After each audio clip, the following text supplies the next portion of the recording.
the direction in which we should move, the direction of creating a more perfect union, which is what the preamble talks about.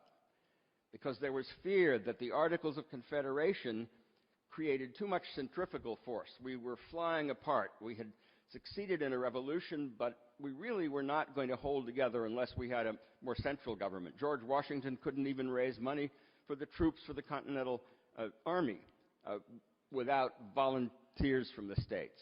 We needed to move in that direction. But today, whatever the depth of our disagreements, the vectors point in different directions.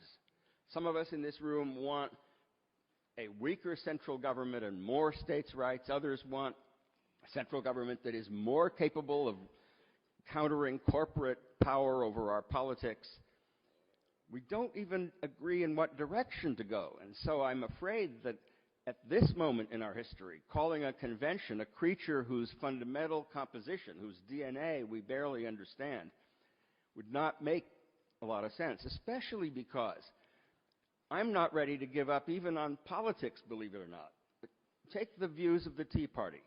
It's been remarkably successful in moving the Republican Party in the direction that it likes, in moving the Republican caucus in a direction that takes more seriously the problems of national debt. It hasn't gotten rid of Obamacare, but I wouldn't be sure that it won't succeed in doing that.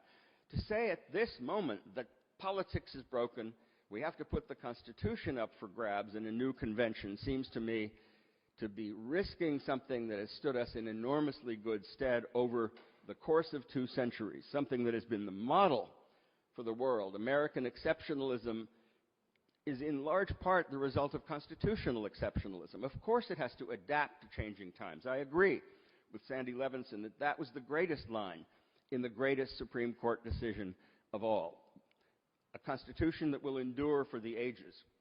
But for the Constitution to endure for the ages, we have to continue the intergenerational conversation that links us to the framers and that enables us to move toward a more perfect union, not necessarily put it all up for grabs, which is why, although I'm trying to have as open a mind as possible about this, the doubts I have about the wisdom of a new convention, not a runaway convention, but any convention, overcome my desire to experiment. And I do want to end by thanking again both Larry Lessig and Mark Meckler, because I think that the conversation they have begun here, whether it leads to more discussion of a convention or not, is something that is long overdue.